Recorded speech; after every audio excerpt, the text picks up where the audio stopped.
Japanese American Relocation Centers in Arkansas by Jesse Bearden. World at War. The world was engulfed by the flames of another world war in 1939. Europe and Asia raged with battles of invasion and defensive actions. Like in the First World War, the United States had vowed to remain neutral in World War II's outbreak. The consequences of the aftermath of World War I were still fresh in the Americans' minds, and with plenty of domestic issues of their own, another war was not seemingly in America's best interest. Events would conspire to force the U.S. into the fray anyway. Attack on America. The attack at Pearl Harbor military base by the Japanese forces changed everything. Pearl Harbor and the U.S. were caught completely by surprise by the attack. What followed were swift, if maybe panicked, reactions by the U.S. Those reactions would not only involve moving forces to war, but also peoples within America. The enemy within. Because of Japan's successful surprise attack on Pearl Harbor, many military and civilian authorities felt that the United States' entire western coast was at risk of invasion. The reason for this fear was not only linked to the Japanese military. The biggest source of concern was the Japanese American population living on the west coast of the U.S. On February 16, 1942, President Franklin D. Roosevelt signed an executive order to empower the Secretary of War the ability to remove people from any area in the U.S. They could do so by labeling those areas as military areas, thus giving the military authority. This was followed by another order to create the War Relocation Authority, or WRA. The WRA set about relocating almost 120,000 people with Japanese lineage. Relocation. The locations of the relocation camps were spread across the nation. Arkansas was one of many states to construct camps to house Japanese Americans. Arkansas was chosen as the location for two camps because of its position deep in the interior far from the west coast. When the WRA informed Arkansas Governor Atkins that Arkansas was chosen to house Japanese Americans, he and the state were not welcoming hosts. Arkansas. Two sites were built to house the some 16,000 relocated Japanese Americans sent to Arkansas.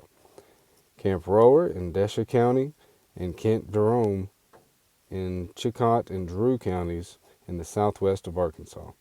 Each camp was approximately 10,000 acres, including 500 acres of tar-papered A-frame buildings arranged in numbered blocks. All were partially surrounded by barbed wire or heavily wooded areas with guard towers. The layout and the security measures in place would be the first signs of what life would be like for the detainees. Unwelcome guests. Governor Atkins did not want Japanese Americans housed in Arkansas, such so that when the detainees arrived in their camps, they were not allowed out. Wayne writes, the governor refused to allow the Japanese Americans to be used as farm laborers, despite the fact that planters in eastern Arkansas wished to recruit them. She continues, Atkins also denied Japanese American children admissions to state schools, rationalizing that it would place too great a burden on an already overextended school system. Home sweet home. With the world outside of the camp's walls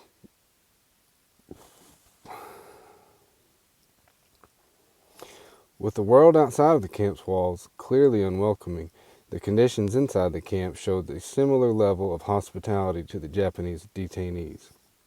Each camp was broken into sectors, one for schools, a hospital area, an administrative block, an open area, and the living quarters.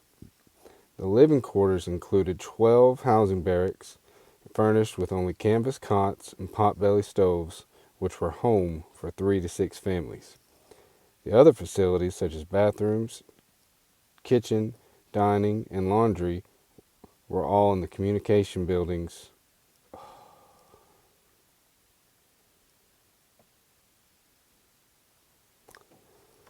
The other facilities, such as bathrooms, kitchen, dining, and laundry, were all in the community buildings shared by everyone. all of which was enclosed and patrolled by military police. Same stuff, different day.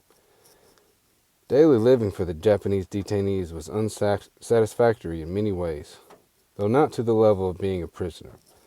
Governor Atkins was unwavering in his position on denying employment of the Japanese American detainees outside of the camp, even after several instances of pressure to do so. Detainees at Rower and Jerome camps did take up many camp jobs, however. Freeloaders? At Jerome in particular, a cannery was built with detainees working as janitors or mechanics. The detainees also planted victory gardens to try to supply themselves with food. Camp Jerome grew 85% of its own crops, raised hogs, and the wooded areas around the camp provided lumber. Other activities occupied their time as well, such as school and sports.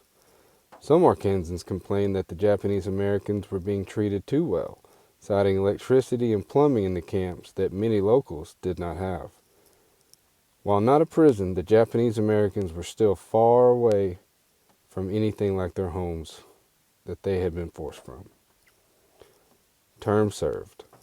As World War II began to come to a close, so did the Japanese American relocation centers across the U.S. The camp in Rower closed in November 1945 and was one of the last centers to close. Jerome had closed the previous year in 1944.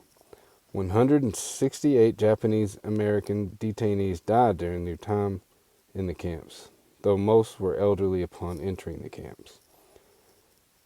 As the camps closed, most detainees opted to return to their homes on the West Coast. Others ventured to different areas of the U.S., and very few remained in Arkansas. With little remains of either camp today, though, a memorial was constructed to honor those detainees that lost their lives while serving in the Army after release.